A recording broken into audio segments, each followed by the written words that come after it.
اللهم صل على سيدنا محمد يا رب صل وسلم دائما ابدا على حبيبك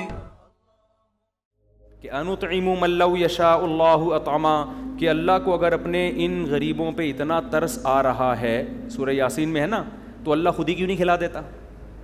آئی بات سمجھ میں؟ اللہ نے اس اعتراض کا جواب تو یہ جملہ بولنے میں اتنے ٹائم، آپ بہادر آباد سے آؤ، اتنی دیر کیوں لگائی آپ نے بولنے میں؟ یہ تو بزدل آباد ہو گیا نا. اور انہوں نے اکیلے نے جواب دیا، باقی پھر بھی چپ. میں جب بھی جملہ ادھورا چھوڑا کروں آپ نے کمپلیٹ کرنا ہے اس کو. میں چھوڑتا ہی اس لیے ہوں تاکہ پتہ چلے کہ آپ جاگ رہے ہیں کہ نہیں جاگ رہے. تو اس اعتراض کا اللہ نے قرآن میں جواب نہیں دیا، بلکہ قرآن نے کہا ان انتم الا فی ضلال مبین، تم بالکل ہی پاگل ہو گئے ہو جو ایسے اعتراض کر رہے ہو، تم بالکل کھلی ہوئی گمراہی میں ہو. یعنی یہ اس قابل ہی نہیں ہے یہ اعتراض کے. وجہ اس کی کہ اس کا جواب بہت واضح ہے. یہ دنیا دار الآزمائش ہے. اللہ غریب سے مال لیتا ہے کس کو؟ مالدار کو آزمانے کے لیے. مالدار کو مال دیتا ہے غریب کو آزمانے کے لیے کہ اس کا مال دیکھ کے لالچ نہ کرے اور یہ اس کی غربت دیکھ کے اس پہ مانگے بغیر خرچ کرے اس کے اوپر. کتنی بڑی حقیقت قرآن نے بیان کر دی. اللہ ہی کو سارے کام کرنے ہوتے، ہماری کوئی ذمہ داری نہ ہوتی تو پھر پیغمبروں کو بھیجنے کی کیا ضرورت تھی؟ پھر تو کوئی قاتل کسی کو قتل کرتا، اللہ قتل ہی نہ ہونے دیتا اس کو. جو کہیں قتل کرنے جاتا اللہ وہیں روک کے اس کو جیل بھجوا دیتا. ٹھیک ہے. دنیا میں عدالت کا نظام اور قانون اور یہ ساری چیزیں کیا ہو جاتی؟ ختم. نہ پیغمبروں کے سب کچھ سیٹنگ پہ آ جاتا. تو پھر فرشتے ہوتے ہیں نا ہم لوگ. تو بعض چیزوں کے جواب بہت واضح ہوتے ہیں، وہ جواب دیے نہیں جاتے. اور یہ بھی ہمیں پتہ چلا کہ معترضین ہوتے کس قسم کے، کیسے اوٹ پٹانگ باتیں کر کے لوگوں کو بیوقوف بناتے ہیں. آج بھی اس طرح کے اعتراضات کرتے ہیں جو ملحد لوگ ہیں نا، خدا کے منکر، کہ خدا ایک طرف کہتے ہیں غفور الرحیم ہوں اور ایک طرف اتنا ظلم ہو رہا ہے دنیا میں، یہ روکتا کیوں نہیں ہے؟ سیلاب کیوں آ رہے ہیں؟ زلزلے کیوں آ رہے ہیں؟ چھتیں کیوں گر رہی ہیں؟ مر کیوں رہے ہیں لوگ؟ اور بھائی زلزلہ آ رہا ہے، سیلاب آ رہا ہے، جس پر آ رہا ہے نا اس کے لیے اتنی بڑی آزمائش نہیں ہے. ان لوگوں کے لیے بڑی آزمائش ہے جو اس عذاب میں مبتلا نہیں ہوئے.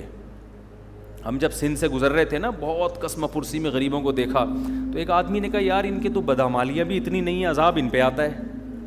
اور کراچی اور لاہور کے اور اسلام آباد کے پوش علاقوں میں جا کے دیکھو جو نائٹ کلبوں میں عیاشیاں ہو رہی ہیں، ان کو کچھ بھی نہیں آ رہا، وہ ابھی بھی پراٹھے کھا رہے ہیں بیٹھ کے. ہوتا ہے نا جب بھی سیلاب آتا ہے پستا کون ہے؟ سمندری طوفان آئے گا، ٹھٹھا بیچارہ اور وہ جو دادو، اس طرح کے علاقے جن کے پاس کھانے کو ویسے ہی روٹی نہیں ہے. تو جو ملحد لوگ ہیں وہ اعتراض کرتے ہیں کہ یہ اللہ کے ہاں انصاف بولو نہیں ہے.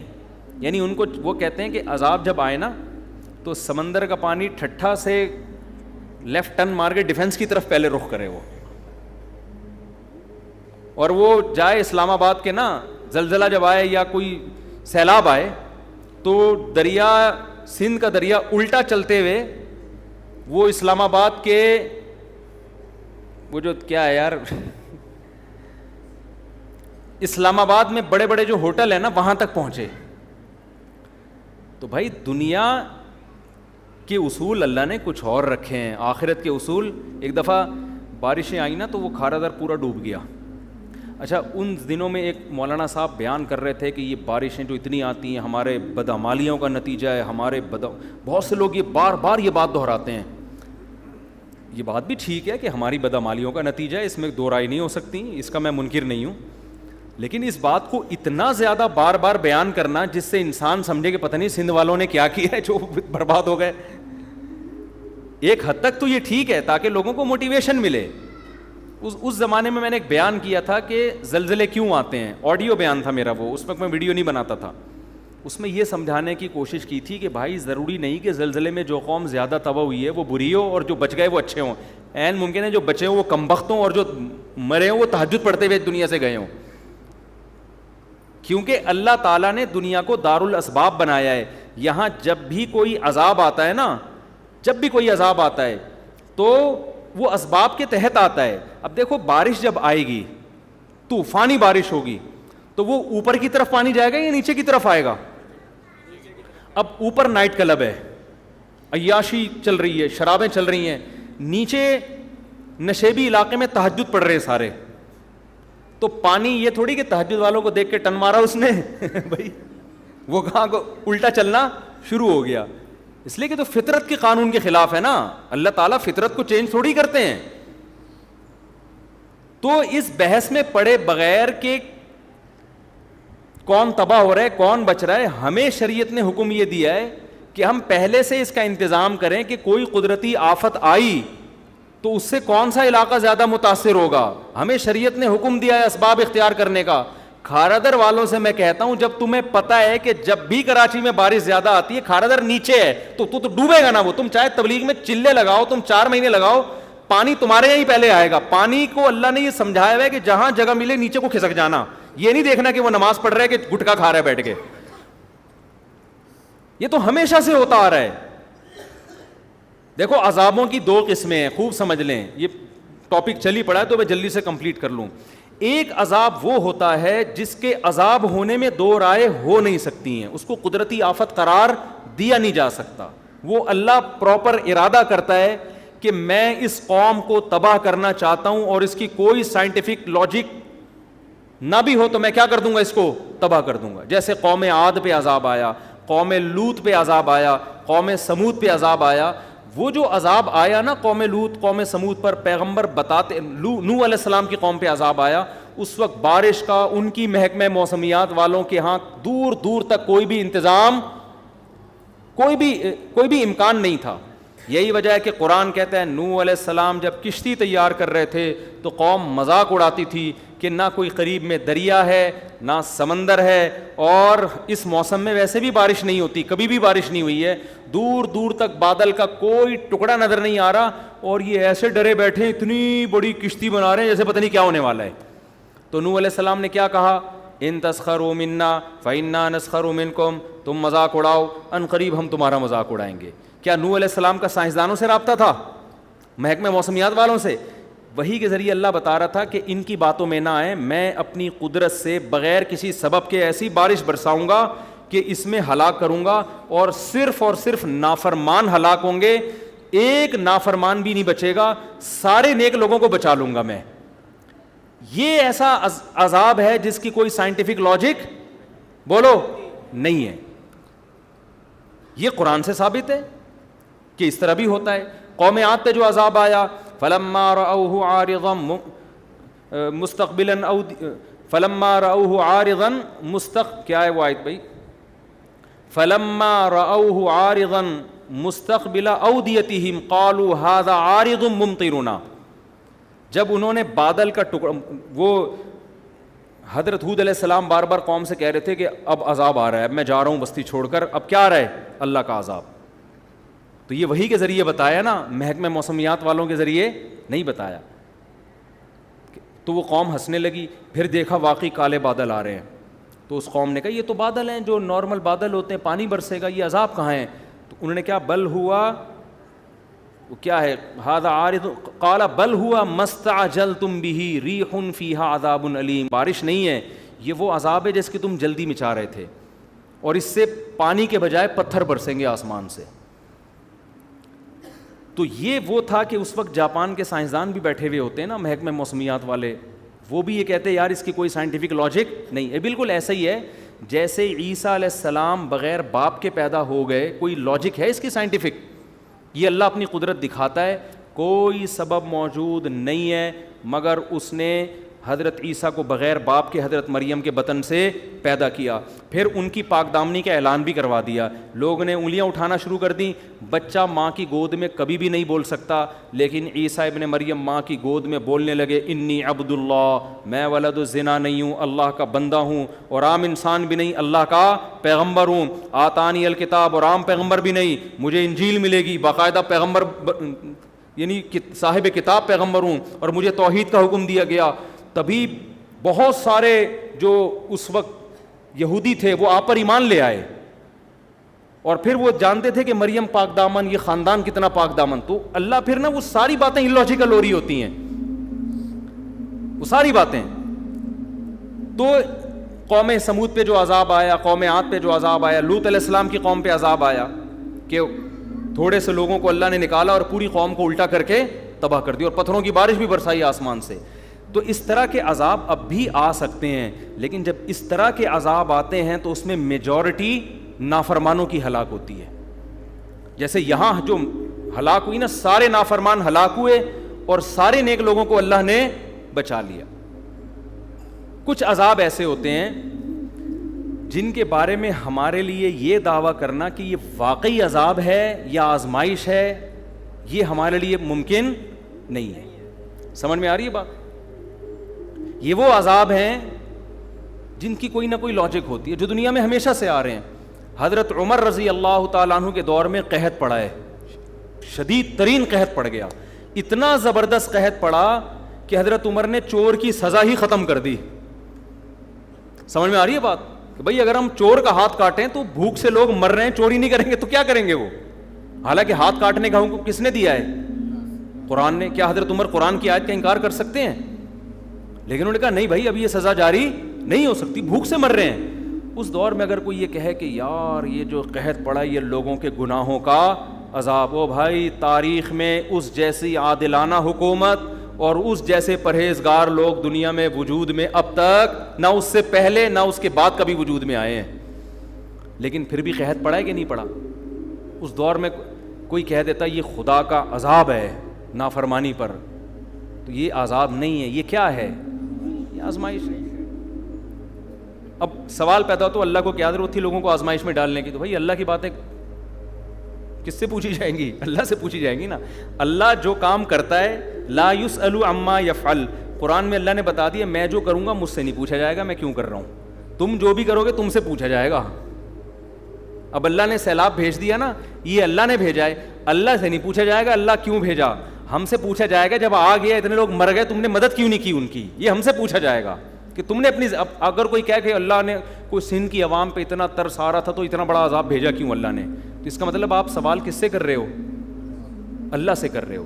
تو اللہ سے نہیں پوچھا جائے گا, پوچھا ہم سے جائے گا. تو اللہ نے تو جو کرنا ہے وہ کرے گا, پوچھا ہم سے جائے گا کہ تمہاری جو اس موقع پہ ذمہ داری تھی وہ تم نے پوری کی ہے یا نہیں کی. تو میں دوسری قسم جلدی اس کو ڈیفائن کر دوں تو یہ قسم وہ ہوتی ہے جو نیچرل ہے, جو دنیا میں ہمیشہ سے ہو رہی ہے, چاہے عادلانہ حکومت ہو یا ظالمانہ حکومت ہو. قحط بھی دنیا میں آتے ہیں, نارمل ہے, بارشیں بھی رک جاتی ہیں, زلزلے بھی آتے ہیں. اب جاپان میں جو صبح و شام زلزلے آ رہے ہیں اس کا یہ مطلب نہیں ہے کہ جاپانیوں نے کوئی الگ سے ظلم دنیا میں کیا ہوا ہے, وہ تو پٹے ہیں بیچارے اس سے. ہیروشیما اور ناگاساکی کے بم کے مارے ہوئے لوگ ہیں, تو آنا تو ان پہ چاہیے تھا زلزلے, جو امریکہ پہ آنا چاہیے تھا نا, جنہوں نے ہیروشیما کو اور ناگاساکی کو تباہ کیا. آ کس پہ رہے؟ اب وہ قیامت کے دن اللہ سے کہیں اللہ ٹھیک ہے ہم کافر تھے, ہم چینگ پونگ کرتے تھے, لیکن ہم تو آدھی سزا تو ہمیں دنیا میں مل گئی تھی ہیروشیما اور ناگاساکی پہ, تو پھر بھی عذاب آ رہے ہیں. تو ہم کیا کہیں گے بھائی جو پہاڑی علاقہ ہے اس میں زلزلے زیادہ آتے ہیں. سوات مردان میں زلزلے زیادہ آتے ہیں, کراچی میں کم آتے ہیں. بدماشیاں کراچی میں زیادہ ہیں, سوات مردان میں کیا ہیں کم ہے. لاہور میں تو ماشاءاللہ کوئی لاہوری بیٹھے ہو تو پیشگی معذرت, سب سے کم زلزلے کہاں آتے ہیں؟ میرے خیال ہے لاہور میں آتے ہیں. تو یہ نیچرل ہے. اب دیندار آدمی کیا کرتا ہے, وہ کیا کرتا ہے کہ بجائے اس کے کہ تو نے نیچے اپنا گھر بنایا ہوا ہے اوپر چلا جا, وہ اوپر جانے کے بجائے نیچے تہجد زیادہ اخلاص سے شروع کر دیتا ہے. وہ سمجھ میں آ رہی ہے بات؟ وہ نیچے کھارا در میں ہے نا, پانی آیا, اکثر کھارا در ڈوب جاتا ہے پانی میں, تو وہ کیا کرتا ہے کہ یار ہمارے گناہوں کی سزا میں پانی آ گیا, ہم ڈوب گئے, اب ہم کیا کریں گے, اب گٹکے سے بھی میں توبہ کر رہا ہوں آئندہ کے لیے, اب میں چلے کی جماعت میں نکل رہا ہوں تاکہ عذاب نہ آئے. نکلنا تو چاہیے بھائی, گٹکا بھی چھوڑنا چاہیے, لیکن اللہ تعالیٰ نے دنیا کو دارالاسباب بنایا ہے, تو سب سے پہلے آپ کی ذمہ داری کیا ہے کہ آپ اس ریزن پہ غور کریں یہ سزا ہمیں ملی کیوں ہے. آپ کراچی میں نشیبی جگہ پہ کیوں رہتے ہو بھائی, اوپر کیوں نہیں چلے جاتے آپ؟ اس پہ بھی لوگ, اور یہ بھی جرم ہے گناہوں, اگر یہ گناہ کی وجہ سے عذاب آیا ہے نا تو نیچے رہنا بھی ایک گناہ ہے. کہ جب آپ کو پتہ ہے کہ ملک میں ڈیم ہے نہیں, جن کے پاس وسائل ہیں. جن کے پاس وسائل نہیں ہیں وہ تو بیچارے مجبور ہیں نا. جن کے پاس وسائل ہیں میں ان کی بات کر رہا ہوں. جب آپ کو پتہ ہے کہ نیچے ہمارے ملک میں ڈیم نہیں ہے اور تباہی آتی ہے تو آپ کو خود بھی تو خیال کرنا چاہیے نا. اب آپ جاپان میں جا کے مضبوط عمارت بناؤ اور زلزلہ پروف نہ ہو, تو آپ وہاں روزانہ سہ روزے کا اجتماع رکھو گے, فضائل اعمال کی تعلیم ہوگی نا. جو کافر شراب پی رہے ہیں نا نائٹ کلب میں, وہ بچ جائے گا زلزلے میں, آپ کیا ہو جاؤ گے, انا للہ ہو جائے گا آپ کا. تو اس میں اللہ کا قصور نہیں ہے, اس میں قصور کس کا ہوگا, آپ کا, کہ جب آپ کو پتہ ہے کہ اس جگہ زلزلے زیادہ آتے ہیں آپ نے زلزلوں سے بچنے کی کوشش کیوں نہیں کی. تو عذاب بعض دفعہ خالصتاً عذاب ہوتا ہے, اور بعض دفعہ جو ہوتا ہے اس میں ہم 100% یہ نہیں کہہ سکتے کہ عذاب ہے, وہ قدرتی حادثہ بھی ہوتا ہے, لیکن حدیث میں اس کو بھی عذاب کہا گیا ہے. کس معنی میں کہا گیا وہ میں بھی بتاتا ہوں. جیسے حدیث میں آتا ہے کہ حضرت عائشہ رضی اللہ تعالی عنہا نے نبی سے عرض کیا, یا رسول اللہ یہ طاعون کیا چیز ہے جو وبا پھیلتی ہے نا, طاعون. آپ نے فرمایا عذاب یبعثہم اللہ علی من یشاء من عبادہ, اللہ کی طرف سے ایک عذاب ہے جس پہ چاہے اللہ مسلط کر دیتا ہے. لیکن آگے آپ نے فرمایا کہ اہل ایمان کے لیے اس کو رحمت بنا دیتا ہے. تو اس سے پتہ چلا کہ اس کا عذاب ہونا یقینی ہر ایک کے لیے نہیں ہے, یہ قدرتی حادثے ہیں. تو جتنے بھی قدرتی حادثے دنیا میں ہوتے ہیں, ایک تو وہ 2 حادثوں کی قسمیں سمجھ میں آ گئی نا. ایک تو وہ جو قوم لوط قوم نوح پر, اس کی کوئی سائنٹیفک لاجک نہیں تھی. اللہ نے اپنے ارادے سے جیسے حضرت ابراہیم کو آگ میں بچا لیا اور بغیر باپ کے حضرت عیسیٰ کو پیدا کر دیا, تو بغیر کسی لاجک کے اللہ نے آسمان سے پتھر برسا کے قوم کو ہلاک کر دیا. لیکن کچھ ہوتے ہیں جن کی سائنٹیفک لاجک ہوتی ہے. دنیا میں جب گیس اتنی نکل رہی ہے نا تو زلزلے خود بخود آئیں گے. کتنی گیس کتنا پیٹرول تو ہم نکال رہے ہیں نا, تو نیچے سے زمین خالی ہو رہی ہے کہ نہیں ہو رہی. تو جب زمین ذرا سرکتی ہے کہ تھوڑا سا یہاں سے خالی ہو گئی ہوں, تھوڑا سا اپنا ادھر کروٹ لوں میں, تو زمین کی کروٹ چھوٹی کروٹ بولو وہ بڑے بڑے پہاڑوں کو ہلا دیتی ہے. وہ تھوڑی سی یوں ہی لاکھوں لوگ یوں ایسے یوں ہوئے کہ اب دوبارہ پرانی پوزیشن میں آ ہی نہیں رہے. تو یہ جو اس قسم کے حادثات ہوتے ہیں ان کے بارے میں نبی صلی اللہ علیہ وسلم نے 2 ٹوک بتا دیا کہ یہ نافرمان کے حق میں عذاب ہیں, فرما بردار کے حق میں کیا ہیں, رحمت. تو سندھ کی عوام یا بلوچستان یا KPK میں جو مصیبتیں آئی ہیں تو نیک لوگوں کے لیے کیا ہے, یہ رحمت ہے, برے لوگوں کے لیے کیا ہے, یہ عذاب ہے. تو ہر قدرتی حادثہ وہ برے کے لیے عذاب ہوتا ہے, نیک کے لیے کیا ہوتا ہے, رحمت. اس سے پتہ چلا ہے کہ وہ نیک پر بھی آ سکتا ہے. اس سے کیا پتہ چلتا ہے, وہ نیک پر بھی آ سکتا ہے. اب اسی میں آپ دیکھ لیں جو دینداروں کی حماقتیں. جب یہ کورونا پھیلا ہے نا تو اس میں لوگوں نے کیا باتیں کرنا شروع کر دی تھی. میں بہت عرصے بعد کورونا پہ آیا ہوں, لیکن اب یہ ٹاپک کو سمجھانے کے لیے کہ جی مسجدوں میں نہیں آئے گا یہ کورونا. مسجدوں میں کیا ہوگا, ہم تو وہاں اللہ اللہ کرنے جاتے ہیں, وہاں وبا کیسے آئے گی. تو یہ تو حدیث سے یہ بات ثابت ہے کہ جتنی بھی قدرتی حادثات ہیں متاثر اس سے سب ہوتے ہیں. تبھی تو نبی نے فرمایا مومن کے لیے وہ رحمت بن جائے گی اور کافر کے لیے وہ عذاب بن جائے گی, نافرمان کے لیے عذاب بن جائے گی. تو نبی نے یہ تو نہیں کہا حضرت عائشہ سے کہ یہ طاعون اللہ کا عذاب ہے جس سے صرف کافر متاثر ہوگا, مومن کو یہ کچھ بھی نہیں کہے گی. یہ کہا نبی نے, کب کہے گی اس کو بھی, لیکن اس کے جب وہ تکلیف میں آئے گا تو گناہ معاف ہوں گے, مرے گا تو شہادت کا درجہ ملے گا. کیا خیال ہے. تو اس سے پتہ چلتا ہے بھائی وہ سینما گھر میں بھی جائے گی وبا, چاہے وہ کورونا ہو یا طاعون ہو, وہ مسجد میں بھی اسی اسپیڈ سے آئے گی جس اسپیڈ سے سینما گھر میں جا رہی ہے. تو لہذا اگر سینما گھر میں احتیاط کرنی ہے تو کہاں ہے, مسجد میں بھی اسی طرح احتیاط کرنی ہے. اب آپ یہ کہہ سکتے ہیں کہ جب نبی نے کہہ دیا کہ یہ وبا یہ رحمت ہے مسلمانوں کے لیے, تو رحمت تو لینی چاہیے نا, تو اس سے بچنا تو نہیں چاہیے. لہذا جب یہ رحمت ہے تو پھر تو طاعون کو گلے لگانا چاہیے.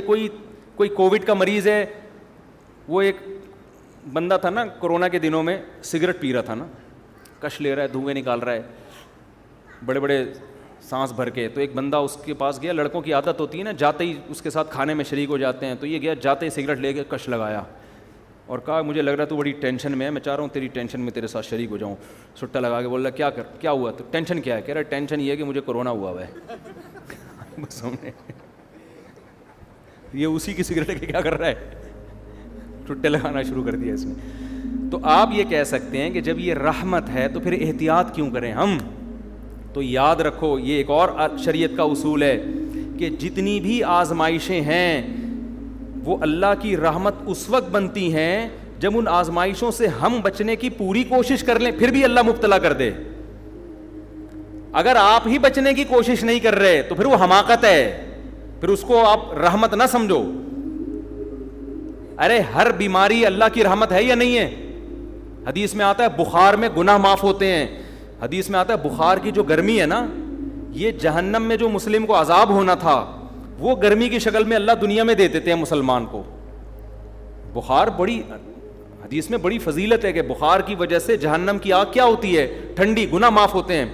آپ نے کہا یار اتنی بڑی رحمت, آپ کیا کیا کہ جی مری میں برف میں جا کے سو گئے آپ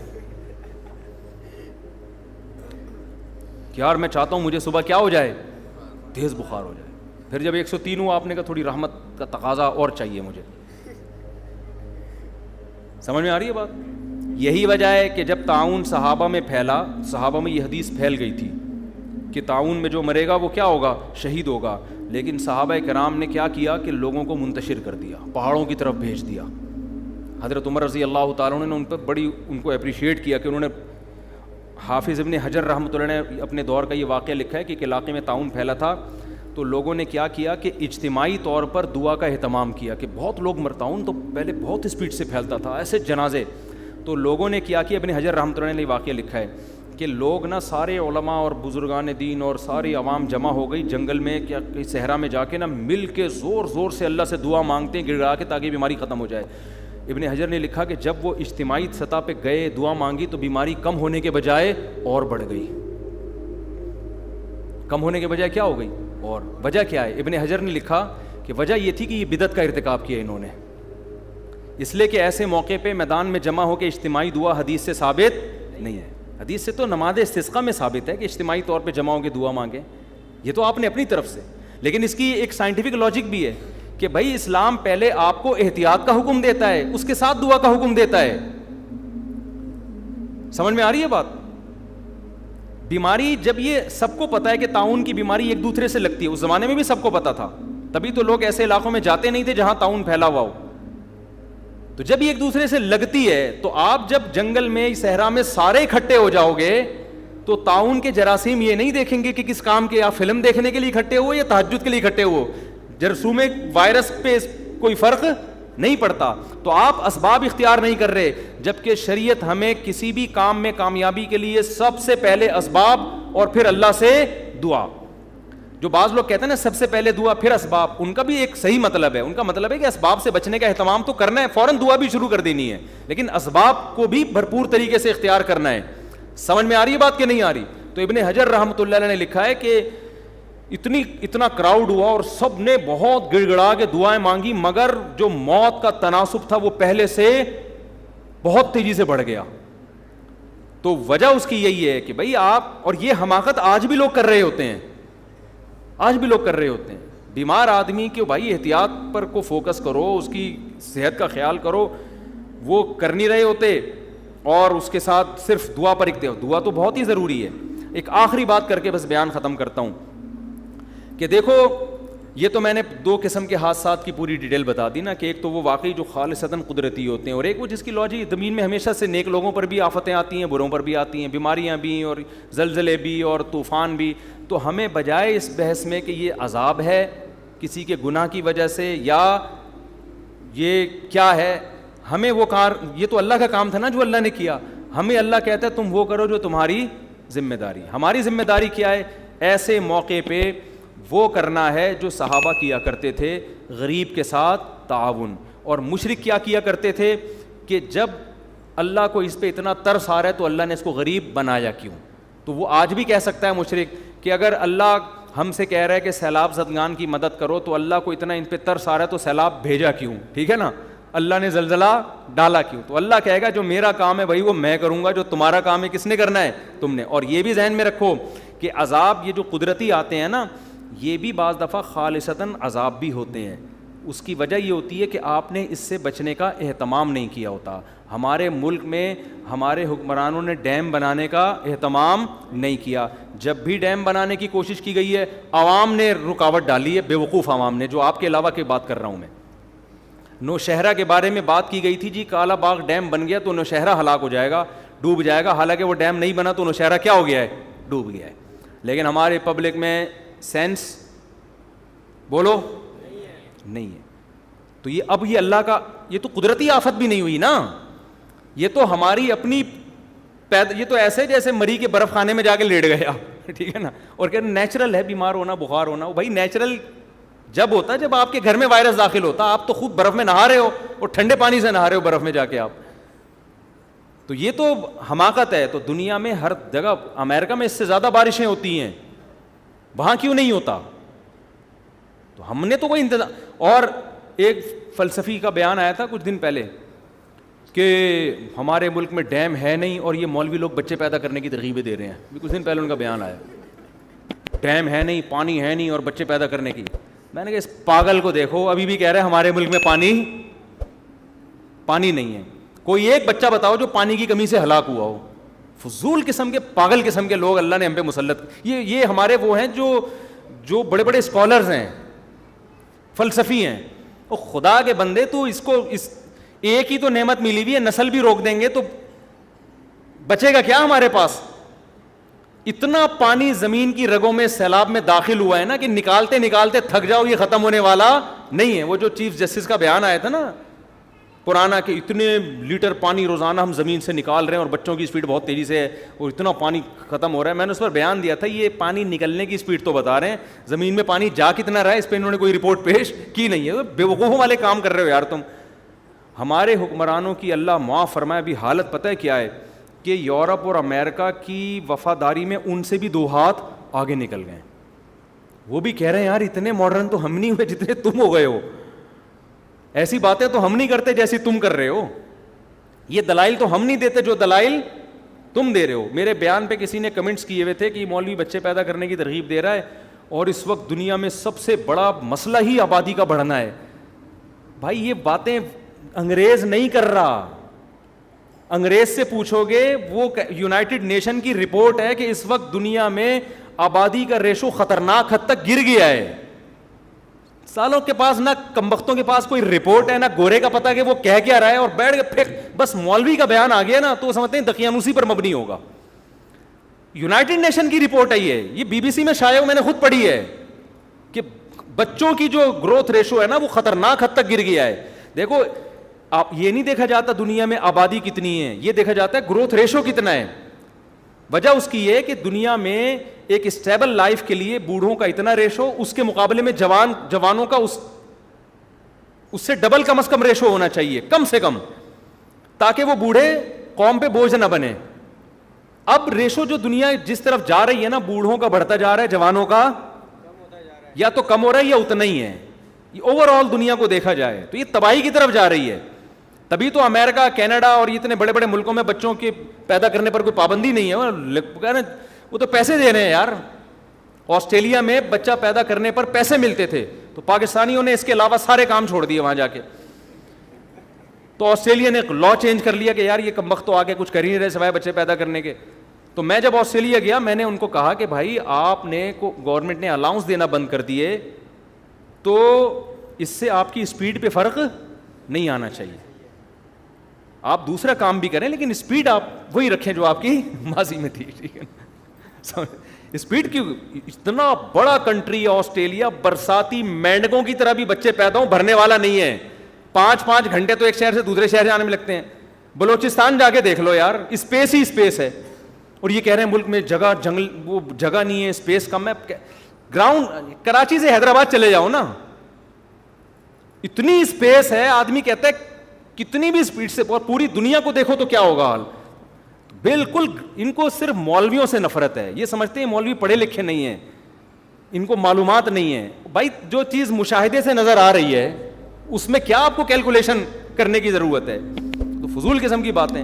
تو وہ ایک نے پھینک دی تھی ہمارے چیف جسٹس صاحب نے کہ زمین سے اتنا پانی, اتنے وہ کیلکولیشن بتاتا ہوں, اڑے اتنے کروڑ گیلن نکل رہا ہے بیٹا, اب تو مر گئے اگلے سال. وہ کمبخت تو جا کتنے کروڑ گیلن رہا ہے. ابھی جو زمین کی رگوں میں اس بارشوں میں پانی گیا ہے نا, نسلیں پی سکتی ہیں یہ پانی. اور اگر ڈیم بنے ہوئے ہوتے کتنی بجلی پیدا ہوتی.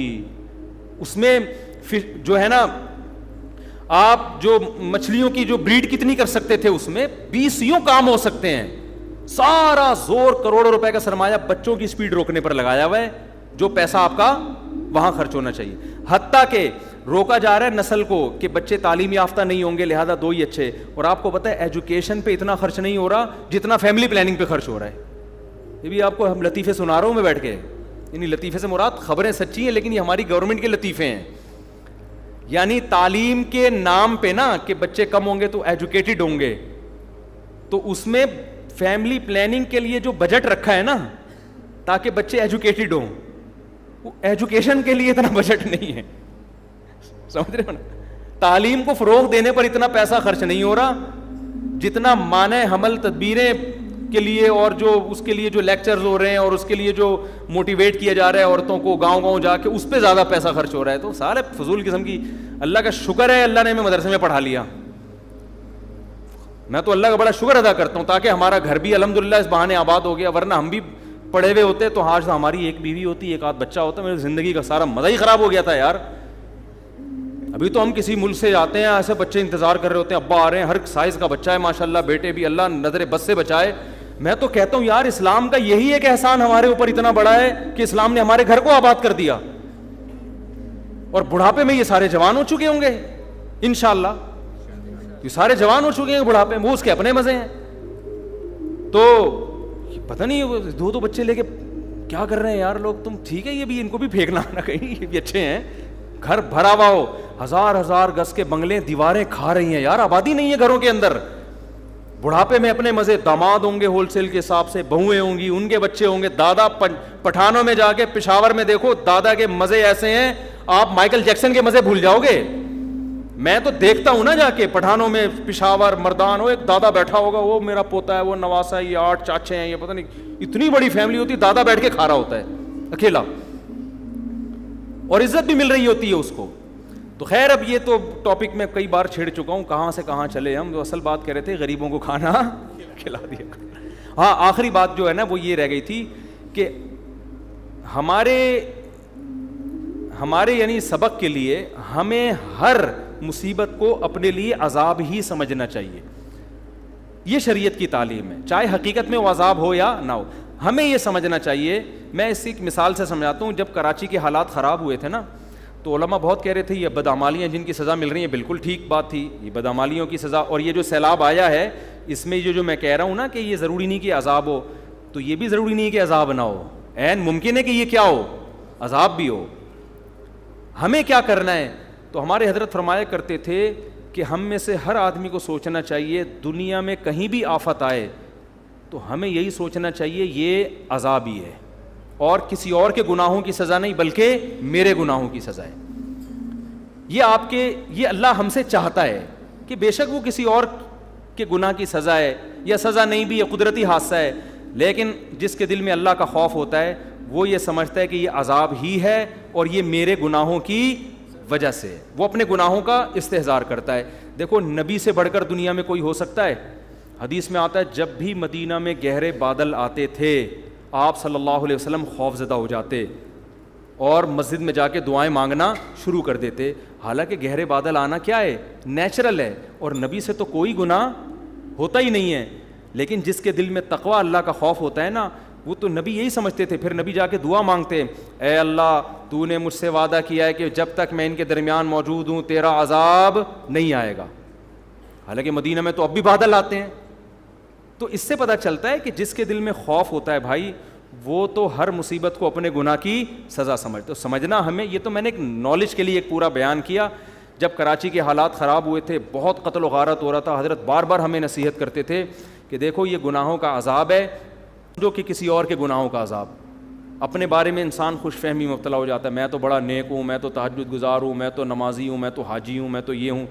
فرمایا سمجھو یہ میرے گناہوں کا عذاب ہے. تو حضرت کہتے ہیں میں یہ سمجھتا ہوں مجھ سے کوئی کوتاہی ہوئی ہے جس کا یہ عذاب ہے. تو استحضار ہم سب کو یہی کرنا چاہیے. کچھ بھی آفت آ رہی ہے اپنے گریبان میں جھانکے, بھائی شاید یہ میرے سے کوئی غلطی ہوئی ہے جس کا یہ عذاب. اگر کوئی عالم بہت نیک ہے, کوئی گناہ نہیں ہو رہا اس سے, وہ یہ سمجھے میں تبلیغ میں کوتاہی کر رہا ہوں, جتنا میرے ذمے تھا حق بیان کرنا میں اتنا حق بیان نہیں کر رہا, جس کی وجہ سے یہ عذاب ہے. تو سمجھنا ہم سب کو یہی چاہیے کہ یہ میرے گناہوں کی سزا ہے. لہذا اللہ سے توبہ اور استغفار کرنا چاہیے. اس کا فائدہ کیا ہوگا؟ اگر یہ واقعی آپ کی گناہوں کی سزا ہے, توبہ استغفار سے معاف ہوگی. نہیں ہے تو توبہ استغفار کرنے پہ کوئی ٹیکس لگتا ہے کیا؟ آپ کے درجات کیا ہو جائیں گے؟ بلند ہو جائیں گے. اللہ کی نظر میں مقام بڑھ جائے گا. اللہ کہے گا سزا اس کو ملی ہے, گناہ اس کے تھے, اور یہ بندہ میرے کتنا خوف رکھتا ہے کہ یہ سمجھ رہا ہے کہ یہ میرے گناہوں کی, اس سے اللہ کا قرب آپ کو کیا ملے گا؟ اور زیادہ ملے گا. اللہ تعالیٰ سمجھنے کی عمل کی توفیق عطا فرمائے.